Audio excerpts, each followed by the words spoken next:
Hello, everybody. Very nice to have you starting the workshop of industry applications. Thanks to all the authors, to everybody that are watching us.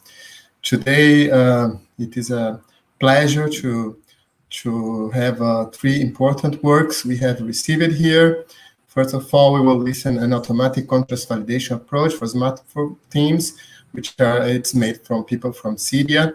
Then we will have a paper, automatic evaluation of the mechanical properties and steel merging. We're using digital image processing techniques from Instituto Federal do Ceará. And finally, a deep learning approach to mobile camera image signal processing from Pernambuco Federal University. So thank you everybody again, and let's start our session. And at the end of this session, we will have some time for questions and to discussion and possible discussion with the authors. So let's start with the first paper, please.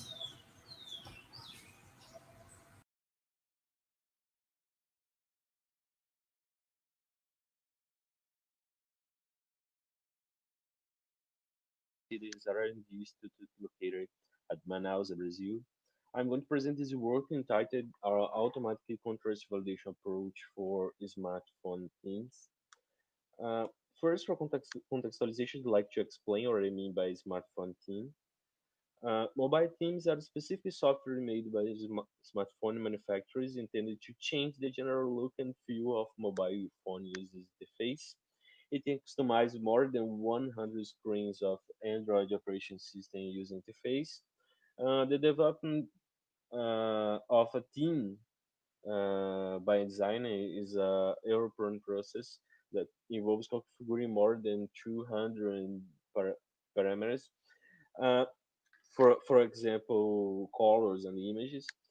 Sometimes a minor change in parameters can generate a visual issue that's hardly detected. It may change a screen that's very read in the hierarchy of user interface of Android. One of the main challenges in the team's evaluation process is to validate the contrast between team elements. Contrast refers to the difference in visual properties that makes an object distinguishable from other objects in the background. The contrast can be described as high perceivable contrast if all the elements are distinguishable from other elements and background. Otherwise, it's referred to as low perceivable contrast. In this work, we propose an automatic themes evaluation approach that validates the contrast of Android smartphone themes among HPC or LPC at the user interface element level. To localize the contrast affected regions, the proposed themes evaluation is divided into two phases. The element extraction phase, in which mobile application for Android would walk into several screens, taking screenshots in the extract user interface, uh, and contrast evaluation phase, in which a Python-based desktop application will analyze screenshots and generate a detailed report of any low contrast issue it may have found. So our solution extracts using interface information from screens in the system that are affected by themes. The contrast evaluation phase analyzes all the screenshots using the user interface information to identify the elements in the screenshot and to classify each element. And at the end, we show report if all detected issues. The element is extraction phase is an implementation in Android based on UI Automator and accessibility service. The UI Automator is used to simulate user inputs to reach the screens affected by themes, and the accessibility service is used to extract user interface information. The user interface information massively simplifies the solution as our neural network does not have to identify elements in the screenshot. It only needs to classify these elements. In our work from last year, we employed a fast RCNN for uh, contrast tissue detection with aberration precision of 79.91%. Our current approach is based on contrast classification using a convolution neural network. We are using cropped regions of these screenshots representing the UI elements as inputs for all CNN that we would classify between two labels, HPC or LPC. Since you are using supervised machine learning, we need to have a data set. Although data set is based on 200 teams that we created with several rules made on purpose. For each team, we captured 122 screenshots, and we extracted about 50,000 elements and manually labeled everyone. We also defined specific data sets for teams that have dark colors and specific data sets for teams that have light colors. Our convolution neural network implementation has only 5 layers. Apart from the input-output layers, each layer of the network is composed of multiple two-dimensional planes, and each plane contains an independent neural unit. The proposed network connects the convolution layer, batch normalization layer, ReLU layer, and puller layers successively from left to right. The batch normalization layer is used to stabilize the learning process and reduce the number of training epochs required to train the small CNN. The ruler layer introduces non-errant and reduce the vanish gradient problem. The max pool layer used to reduce the spatial dimension, which helps decrease the number of hyperparameters to reduce computational cost and also avoids overfitting. At the end, we have a fully connected layer using softmax for classification between our two labels. Our proposed contrast evolution network is compared with the HasNet, AlexNet, and GoogleNet, since they are the representative of the state of the art for classification. And you use the usual metrics that is employed in the most part of the machine learning papers. Uh, for all those metrics, we are especially interested in the F1 score and in the processing time, since we don't want our solution to take too long to evaluate everything. And here you can see all the results we achieved. We can see that the ResNet performs badly on both the data sets and does not provide a satisfactory performance in the team's elements contrast evaluation. On the other hand, AlexNet has the smallest false positive rate, but it doesn't have a good F1 score in the light set data set.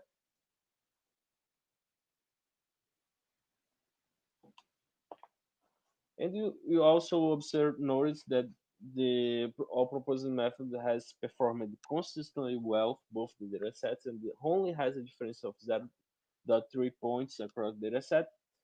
So our proposed method outperforms all the other methods on the dark set and is the second best one on the light set in terms of accuracy and F1 score, and was the only to GoogleNet. But it also has the best processing time, so uh, we think it's enough. Uh, as conclusion, we may say that we presented a solution that was able to traverse Android UI, automatically taking screenshots and use interface information of 122 screens and check for low contrast issues. You are using a convolutional neural network that was able to achieve a high F1 score and a fast processing time.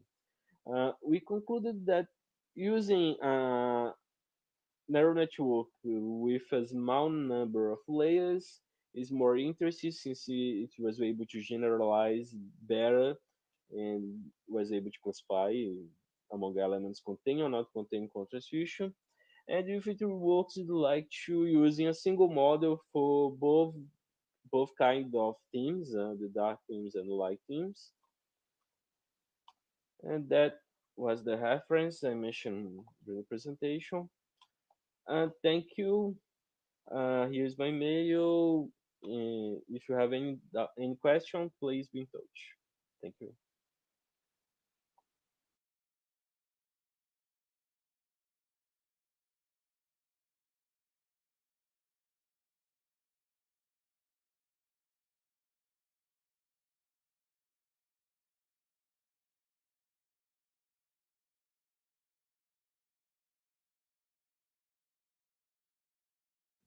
Hello, everybody. I'm Angelica, and I will present the article entitled Automatic Evaluation of the Mechanical Properties of Steels Merging Using Digital Image Processing Techniques. This work is part of my master research and it's developed by me and had the contribution of 6 more researchers. Currently, materials of high mechanical strength and fracture toughness are required by a large number of industry sectors, such as transportation, nuclear, aerospace, and petrochemical. A particular and widely used material is marine steel.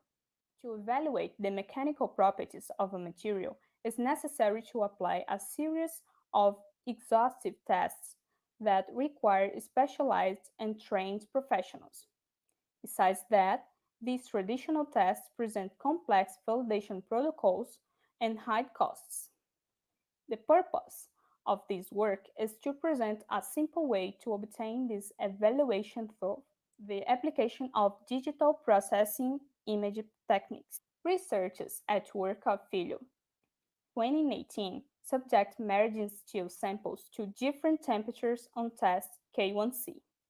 The objective was to evaluate the mechanical properties of this material through the application of these tests and to find a combination of heat treatments that improve its toughness. In this work, samples of images of the marine steel material provided by Filho 2019 were used to infer the values of a specific mechanical property, toughness, but without requiring the effort applied in the tests of the mentioned study. For this, the result of Stever 1980 was essential to define the strategy used in this work to achieve the expected objective. In this research, the author defines a relationship between the mechanical property toughness and the average diameter of dimples, which are microcavities from fractures in the materials. This relationship is represented by an equation. Based on this, digital image processing techniques were combined to obtain the values of the average diameter of the dimples from the images and consequently using the relationship established by Stever 1980 to obtain the values of toughness. Table 1 presents in column 2 the results of toughness obtained in Filho 2019. In column 3, the average diameter of the dimples associated, and in the last column, the range of tolerance. These values were used to validate the results obtained in the proposed approach of this work.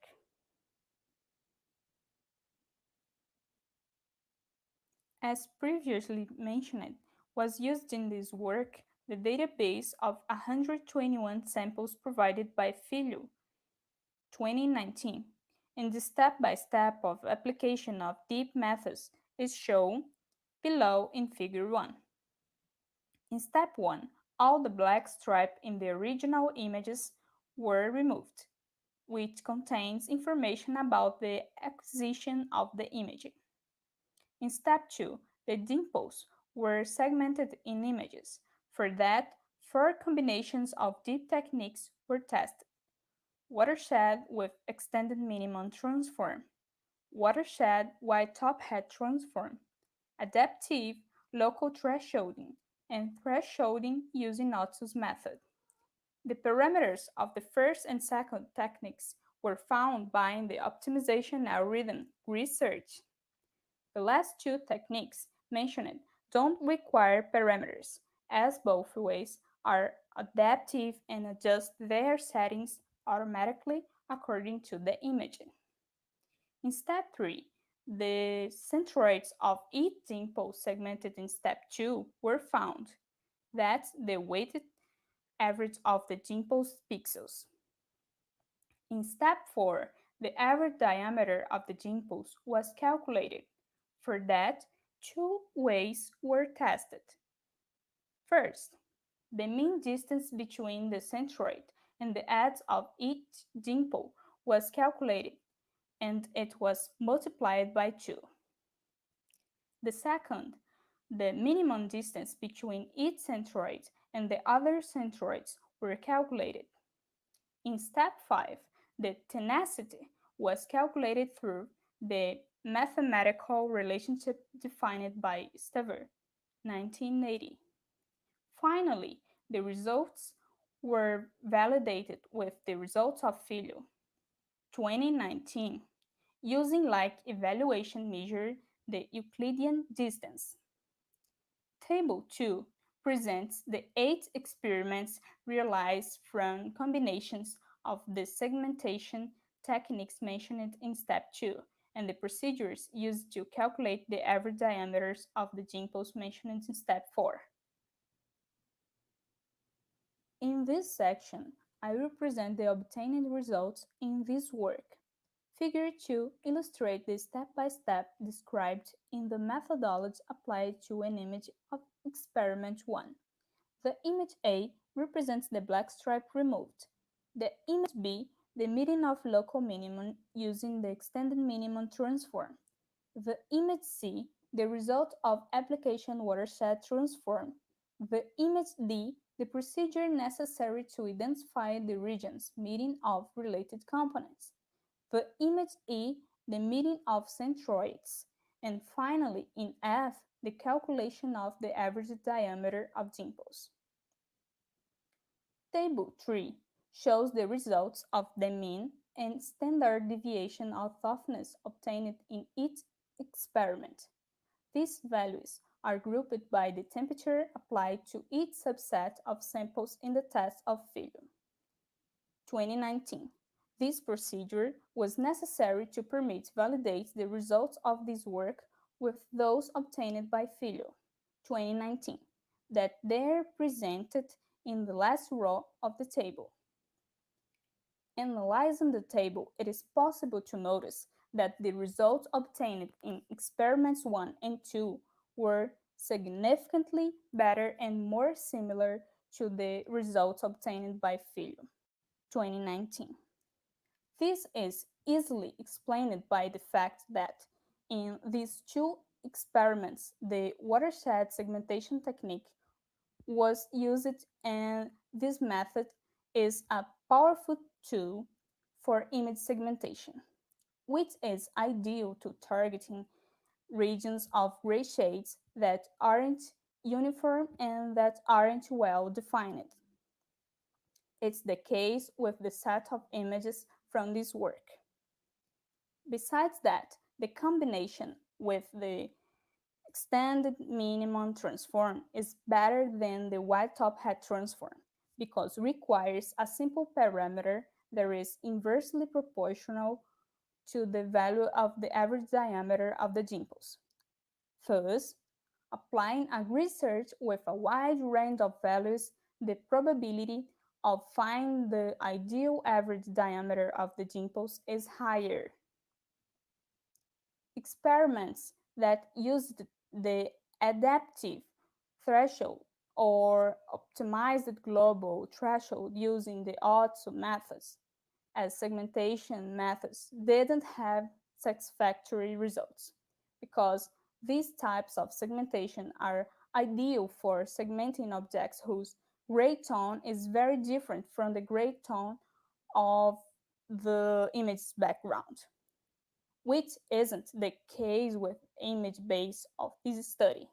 Therefore, we've got a poor segmentation, which consequently generates unwanted toughness values at the end of the algorithm.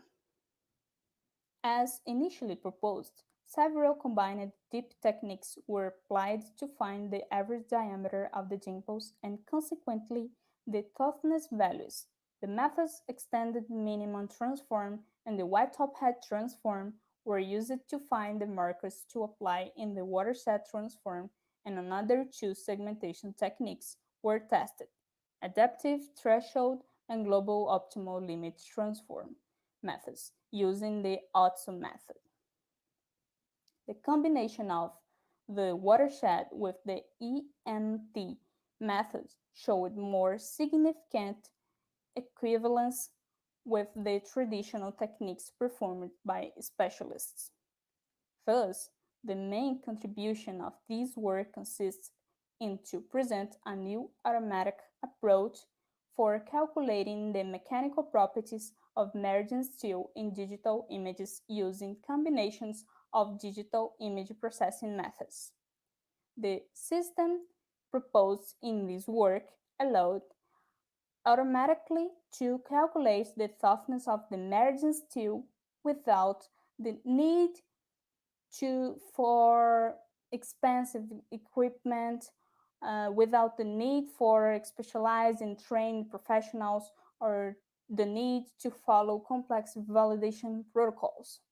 From the validation data of the described approach, it is possible to verify that the model is valid within the lower tolerance range. Therefore, students, engineers, researchers, and specialists in engineering and material science can use both at the academic and industrial levels. Thank you to everyone for their great attentiveness and support.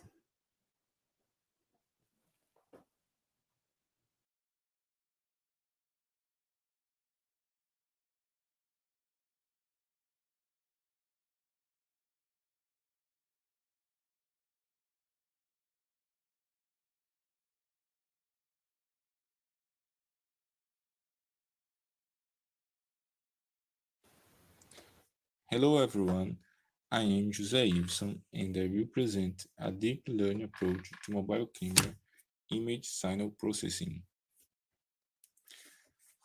Our motivation is to obtain high quality images from mobile cameras, and we want to do this by replacing the ISP image signal processing by a deep learning model.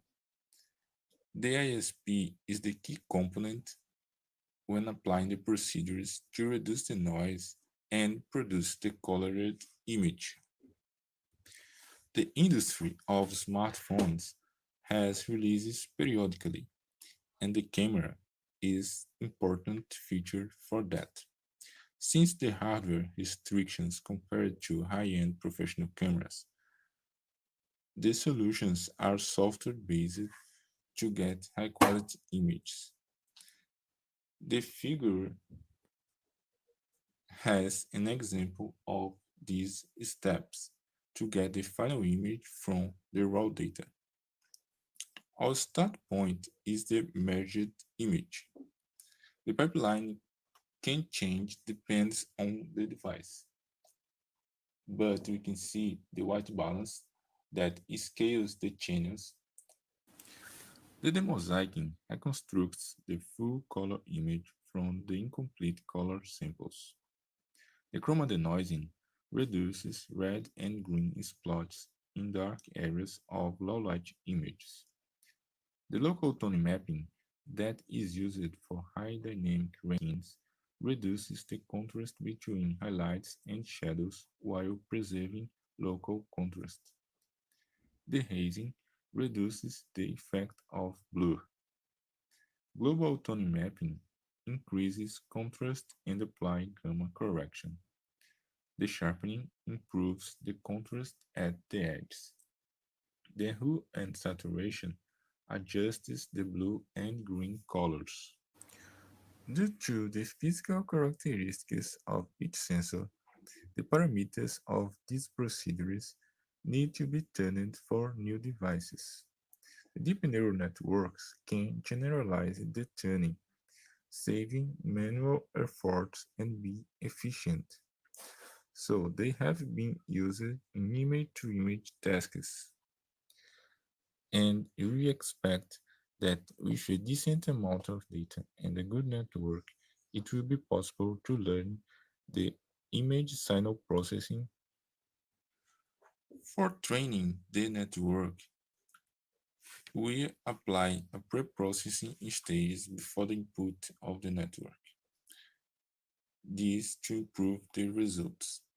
First, the raw data are rotated and cropped to match with the Google HDR Plus because some pairs of raw and RGB are not aligned. Following, we use the metadata from the sensor to normalize. The black level subtraction deducts an offset from all pixels, so that pixels no light becomes zero. The values of black level and white level are the parameters for this. The lens shading correction brightens the color of the image. The lens shading masks are the parameters. And the white balance linearly scales the channels, and the parameters are a value for each channel. Our architecture is based on the UNet. The network takes the raw buyer data preprocessed and produces the final RGB image. The network has a sequence of double convolutional layers in two stages. First, the channels are interleaved.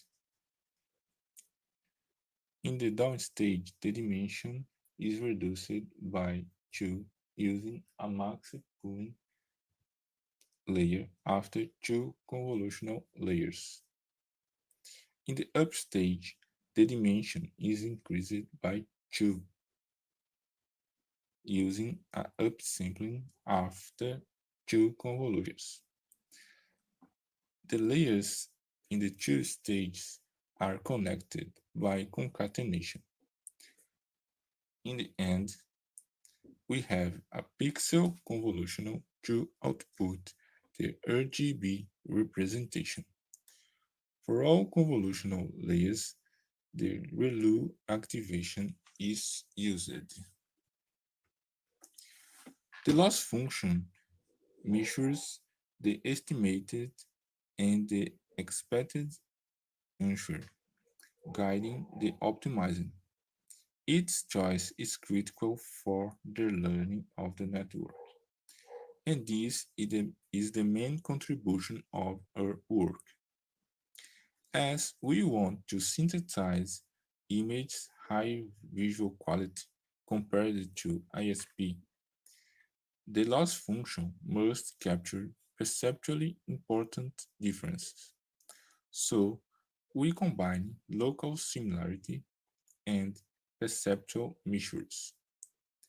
Besides the architecture, the loss function is fundamental to the training successfully. The MSE loss encourages local similarity. The VGG loss encourages the perceptual similarity.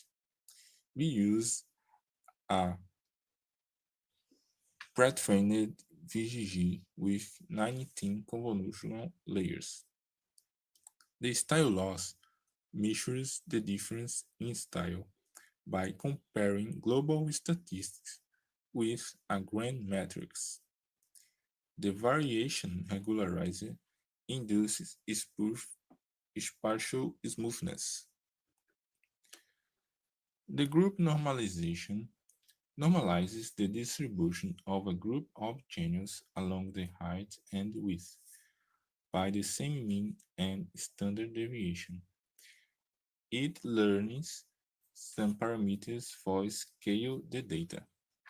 For image-to-image application, batch size should be small because this memory consumption and the group normalization is more stable than batch normalization in this condition. We implemented the network using the PyTorch framework. The initialization, we used the Xavier approach. The training was performed in 50 epochs with the add-on optimizer. These are the parameters used for the optimizer. The Google HDR Plus dataset was used as the training data. We cropped the images in paths of 448 dimensions. We used 82,000 paths for training and 4,000 paths for validation. These are some paths that was used for training of the same image. The test images were taken in a device that's not present in the training dataset. We captured in different conditions like indoors, outdoors, and low light. These are some intermediate results. With the metadata normalization, we could correct a red cast in the first results. With the style loss and total variation, we can capture the global information of the image. With the AMS grad, we stabilized the training, and with the group normalization, we could correct the equilibrium between the channels. We selected 50 images in a set of 186 to evaluate. The comparison was made with the final image produced by the device that we captured. The root mean squared error is concentrated near zero, and the SSIM is near 0.7 or above, which indicates a good similarity. Let's see some examples of results. This image is that with the lowest root mean squared error between the images evaluated.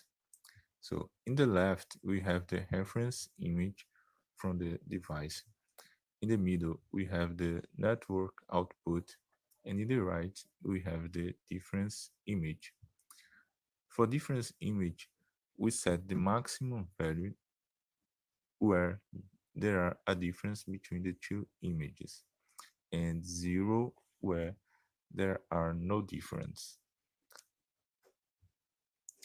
So where we see a white point, it means that the three channels are different between the two images, and where the point is black, it means that the three channels are equals. In general, for good illumination, like in this image, the results were good. This image had the highest SSIM. Landscape other scenario with good results. This image had a satisfactory result, but we can see a different colorization in the leaf. In the reference image, we perceive a yellow illumination by the sun, and it is evidenced by the difference image. For images with low light condition, the result was not so good. In this image, we had the lowest SSIM value, and it is justified because the device, when the image were captured, has a mechanism to compensate the low light illumination. And in the dataset used for training, this condition is not present. So this is a good feature to include in the training dataset for next training. In conclusion, the generation of RGB images from RAW using a deep neural network was successful, and the metrics and the visual perception indicates a good result.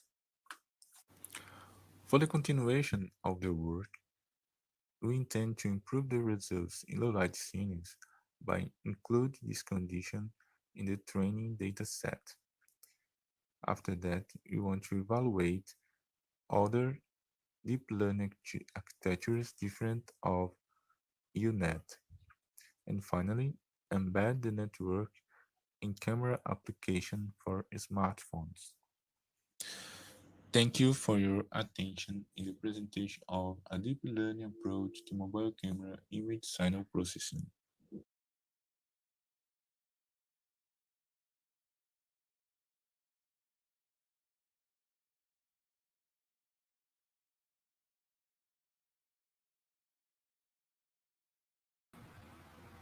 Okay, thank you for all the presenters for the very nice presentation. These are very interesting works. Actually, I didn't say it before starting the session, but the committee was very happy and proud with the quality of the works we have received this year.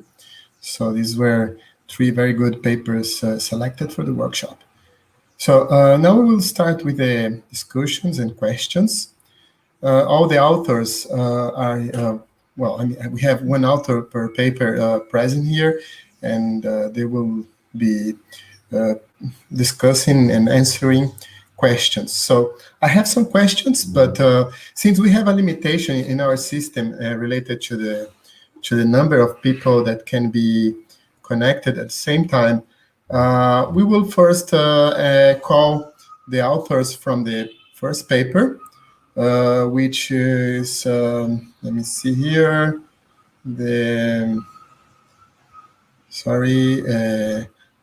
Douglas and Adriano, right? So maybe we can call them here. Please, I ask the host to include them. And I will look here in the WUVA system if we have questions. I think we don't have any question here in the system. I don't know if I am looking correctly, but I have some questions here. First of all, is this problem that you present and discuss related to some real application you are developing at Syria? Which context this application is included? And I mean, I don't know if this is possible to be mentioned, but if yes, can you tell us a little bit about? Yeah, yes, sure. We actually developed themes for Galaxy Theme Store. So we are really worried about the time that the time to market of each theme. So we'd like to have a automatic way to validate these themes. So that's why we started the research. Mm-hmm. And sorry, you are I'm sorry.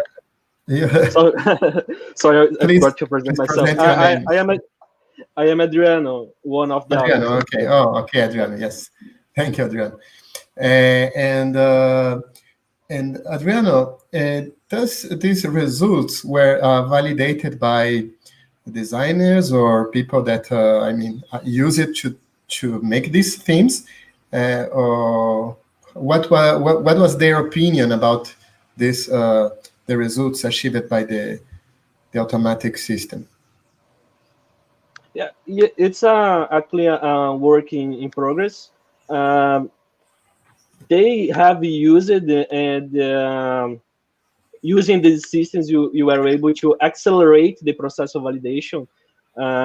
Without this system, we used a human tester that should look at each screen of the Android. So it's more than 100 screens, and it's a very long process. So we really help them using a automatic approach. Mm-hmm.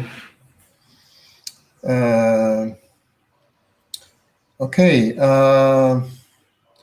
And let me see. Instead, I mean, you said that in your work you are focused on the contrast, but what other characteristics do you think that your system could be dealing with?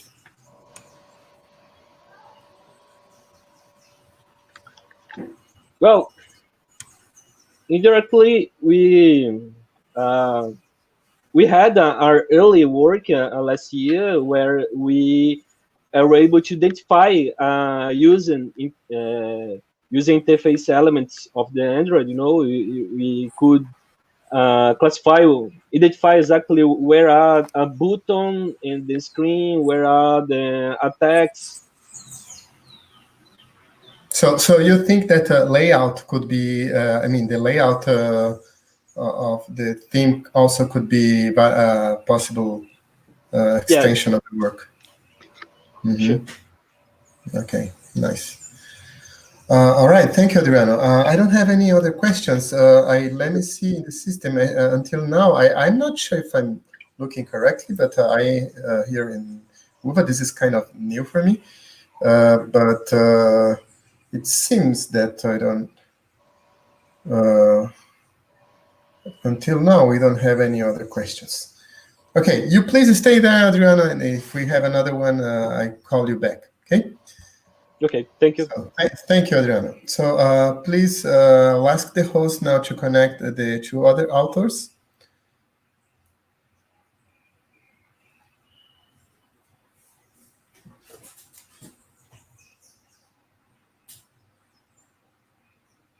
Yes, is someone? Oh, okay.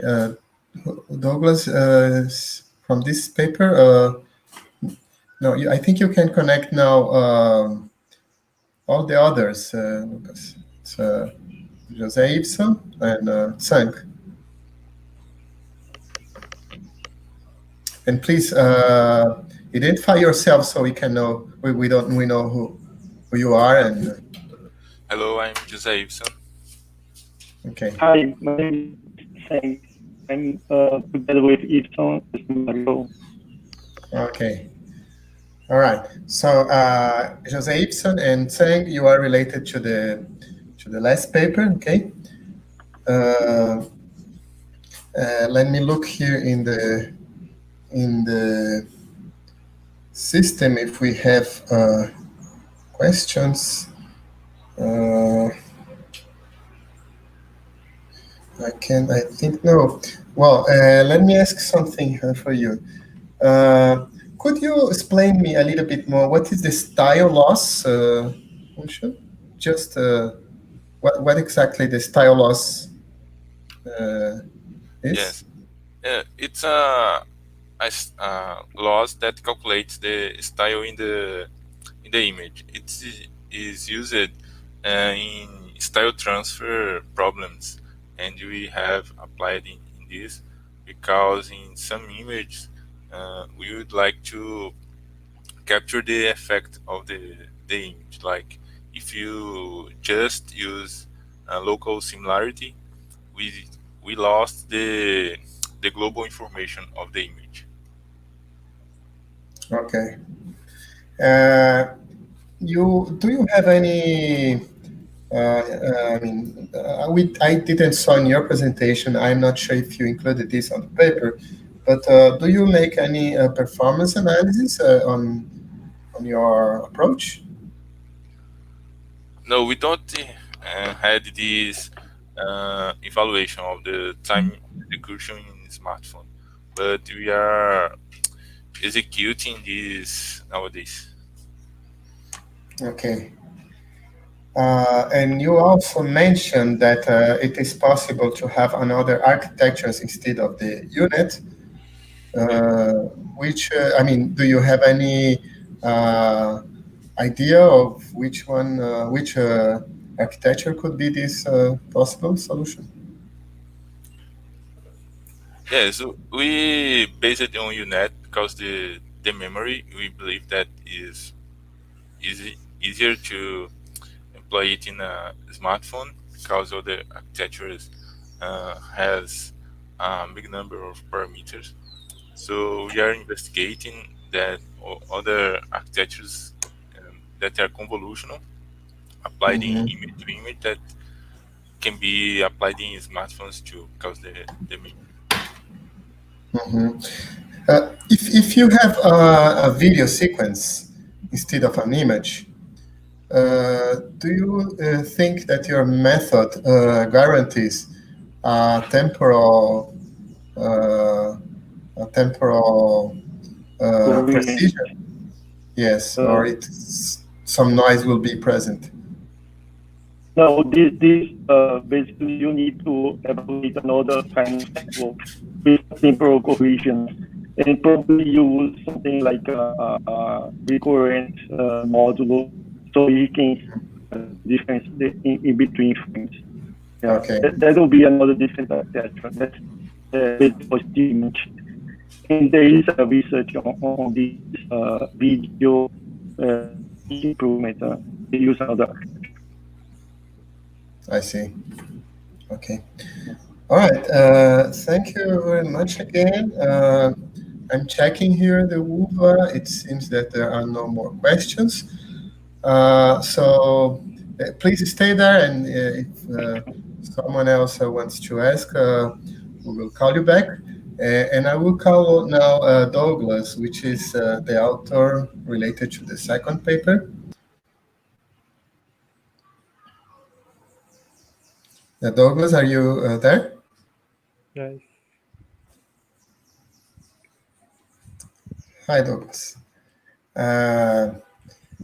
So could you could you mention if your application is kind of related to some specific field or some specific practical approach? Is this application in industry,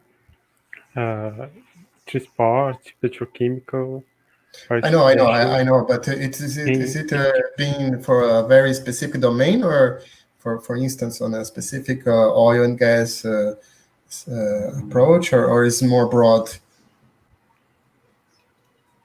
small, no specific? Mm-hmm. And have you already tried or started to think about some deep learning approach for this same task?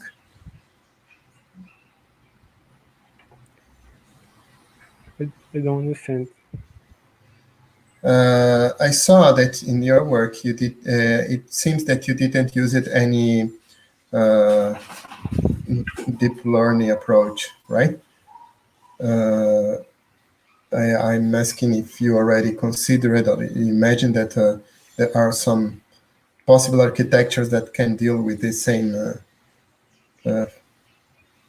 filtering you are doing. In future works, I alter patterns, use deep learning in materials, Mhm. images. Mhm. And did your results were validated by some specialists, or you Yeah, compared, for instance, with the results that were made handily by these domain specialists? yeah, it's in two specific engineer. Mm-hmm. Okay. All right. Thank you, Douglas. So I'm checking here for the last time if we have some questions, some more questions. It seems that we don't have. I hope that I am looking correctly to this system. Well, if no, thank you very much for all the authors. I wish you have a great SIBGRAPI, SVR, and SB Games event. We are plenty of talks and sessions today and the following 4 days, sorry. So thank you again, and it was a pleasure and an honor to be chairing the workshop of industry applications this year. See you, and have a nice conference. Thank you very much.